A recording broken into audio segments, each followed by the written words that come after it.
दोस्तों नमस्कार, आपका डॉक्टर एस के मीना यूट्यूब चैनल में स्वागत है। आज हम पाइल्स, फिशर और फिस्टुला तीन के बारे में बात करेंगे। देखो, ये तीनों बीमारियां हमारे एनस यानी गुदा या हम कह सकते हैं लैट्रिन के पोर्शन से संबंधित हैं और इन तीनों में हम लोग अंतर नहीं कर पाते। कई बार हमें ये पता नहीं होता ये पाइल्स की ब्लीडिंग है या फिशर की है या फिस्टुला की है। इसलिए पहले हमें ये जानना जरूरी है कि पाइल्स क्या होती है, फिशर क्या होता है, फिस्टुला क्या होता है। जब हमें ये पता होगा हमें ये बीमारी है, तभी तो उसकी हम दवा लेंगे। इसलिए तीनों के बारे में जानना बहुत जरूरी है। तो सबसे पहले हम इनको एक एक करके लेते हैं। जैसे पाइल्स की कैसे पहचान करें। पाइल्स के मतलब मस्से होता है और ये दो तरह के होते हैं। एक तो इनर पोर्शन में छोटे फॉर्म में होते हैं और एक थोड़े से बड़े होते हैं। मैं आपको ये सारा साधारण भाषा में बता रहा हूँ। इसे बवासीर भी इसी को कहते हैं। इसमें गुदा के अंदर खुजली चलती है, कई बार बैठने और चलने में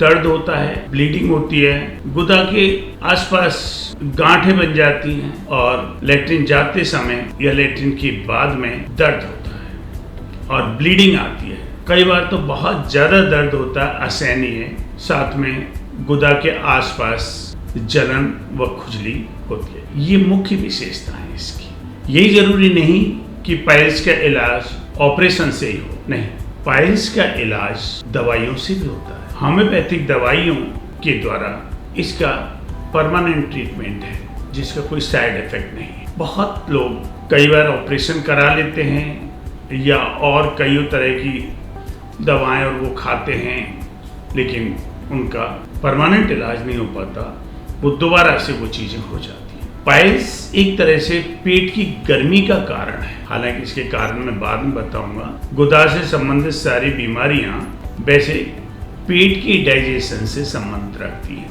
90% संबंध रखती है, बाकी और भी साइड इफेक्ट हो सकते हैं उसके। ये हमारा पाइल्स था। इसका एक फोटो भी मैंने आपको लगाया है, आप देख सकते हो कि पाइल्स में ये पोजीशन होती है। दूसरा है फिशर। फिशर की मेन विशेषता क्या है?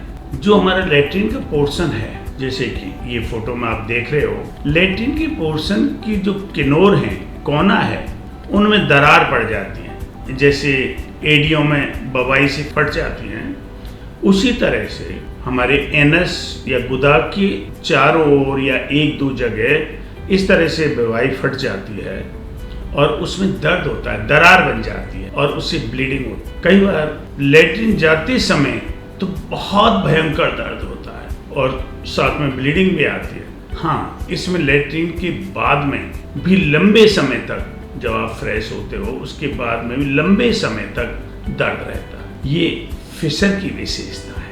तीसरा है फिस्टुला। इसको नासूर या भकंदर भी कहते हैं। ये इसमें क्या होता है? नासूर, भकंदर या फिस्टुला, इसमें क्या होता है कि हमारी गुदा के आसपास फोड़े होते हैं और उन फोड़ों में मवाद निकलता रहता है, बदबूदार मवाद आता है, वो हमेशा बने रहते हैं। लैट्रिन के टाइम पर बहुत भयंकर दर्द होता है, खुजली होती है और आसपास की त्वचा में जलन होता है। ये भकंदर का, यानी भकंदर बिल्कुल आसपास हो गया, बाहर हो गया, जबकि फिशर किनोर पर हो गया, एनस के पर हमारे पर, और पाइल्स इनर साइड हो गया। तीनों का अंतर अब आपको समझ में आ गया होगा कि पाइल्स हमारी गुदा के अंदर होता है, फिशर हमारे किनोरों पर होता है और फिस्टुला बाहर होता है। फिस्टुला में फोड़े जैसे बनते हैं, उनमें मवाद निकलती रहती है और वो बढ़ते रहते हैं। फिशर में दरार बनती है और पाइल्स में मस्से होते हैं अंदर की तरफ। ये तीनों का अंतर बिल्कुल क्लियर है। ये क्यों होते हैं? एक तो सबसे बड़ा कारण इसका मैंने पहले बताया, कब्ज है। कब्ज इसका मेन कारण है। आपका पेट खराब है, लैट्रिन हार्ड होती है, मल मतलब टाइट होता है, उससे ये होते हैं। मोटापा भी इसका एक कारण है और बहुत ज़्यादा सिटिंग से भी ये तीनों हो जाते हैं। खांसी और क्रोन डिजीज को भी इसका कारण माना जाता है और कई बार टीबी व कैंसर को भी हम ये कहते हैं कि ये भी फिशर, फिस्टुला और पाइल्स को बढ़ावा देते हैं। इनकी वजह से भी कुछ लोगों को होता है।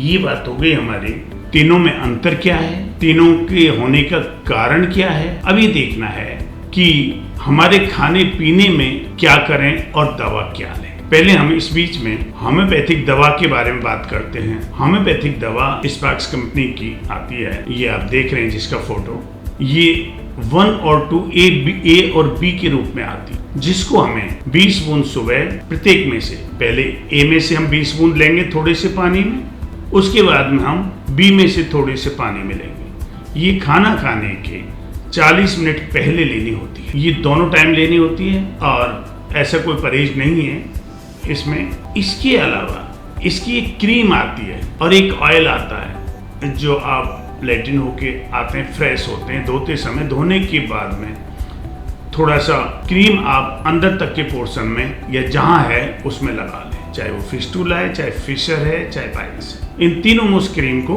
लगा लें। छोटा सा तेल है, तेल को कभी भी आप मामूली उंगली पे लेकर उस पोर्शन पे आप लगा सकते हैं और 2-3-4 रोज में ब्लीडिंग भी बंद हो जाती है और आराम पड़ना चालू हो जाता है। हाँ, सही तो ये चंद दिन में हो जाती है, लेकिन परमानेंट ट्रीटमेंट के लिए आपको इसे 2-3 महीने इस दवा को खाना पड़ता है। ये जो 2 शीशियां हैं ये 25 दिन चलती हैं और इनकी कीमत भी मात्र 600 रुपये है, जो COD द्वारा भेज देते हैं, जो आप को दवा पहुंचने पर आप उसका पेमेंट कर सकते हैं। खैर, ये होम्योपैथी की मेडिसिन के बारे में मैंने आपको बताया, जो लगभग 100% ट्रीटमेंट है इसका परमानेंट। अब हम अपने खाने पीने पे क्या एहतियात बरतें जिससे हमें पाइल्स ना हो। एक तो हम बहुत लंबे टाइम सिटिंग ना करें, बीच बीच में उठ जाएं, 1 मिनट के लिए घुमाए काम करते समय। आजकल का जो समय चल रहा है उसमें बड़ी बड़ी कंपनीज में आदमी कंप्यूटर बैठा रहता है और उनकी सिटिंग बहुत ज़्यादा होती है। उनको एक फिक्स टास्क दिया जाता है कि आप ये पूरा करोगे, इस प्रोजेक्ट को पूरा करोगे। इसी चक्कर में वो लोग काफ़ी लंबी सिटिंग करते हैं। दूसरा, हम गरिष्ठ भोजन करते हैं। गरिष्ठ भोजन से मतलब है बहुत ज़्यादा मिर्ची, स्पाइसी खाना, तेल बहुत ज़्यादा होता है, उसमें मिर्चें बहुत ज़्यादा होती हैं, इस तरह का हम खाना खाते हैं जिससे हमें गैस एसिडिटी की शिकायत होती है और हम ठीक से फ्रेश नहीं हो पाते। तीसरा क्या है कि हम खाने में फाइबर बहुत कम लेते हैं। हमें फाइबर वाला खाना अधिक से अधिक लेना चाहिए जिससे हमारी ये समस्या खत्म हो सके। चाय और कॉफ़ी हम बहुत ज़्यादा पीते हैं। चाय और कॉफ़ी को हमें एक लिमिट में करना चाहिए और हमें गुदा का जो क्षेत्र है उसको नहाते समय डेली हमें साफ करना चाहिए। डिटॉल जैसी चीज़ का उपयोग करें, उस क्षेत्र को हमेशा साफ रखें जिससे ये प्रॉब्लम्स आपको कम से कम हो। दोस्तों, मैं जितना जानता था उतना मैंने आपको पाइल्स, फिशर और फिस्टूला के बारे में बताया है। यदि आपको मेरा ये वीडियो पसंद आया है तो आप इसे दूसरे लोगों को भेजें और जो भी इस तरह के पेशेंट हैं अपने इलाज कराएं और परमानेंट उसका फ़ायदा उठाएं। और यदि आपने मेरा चैनल अभी तक सब्सक्राइब नहीं किया है तो आप सब्सक्राइब कर लें, जिससे आगे हम आपको इस तरह की वीडियो आपको या इस तरह की बीमारियों के बारे में हम आपको बता सकें। थैंक यू दोस्तों, थैंक यू।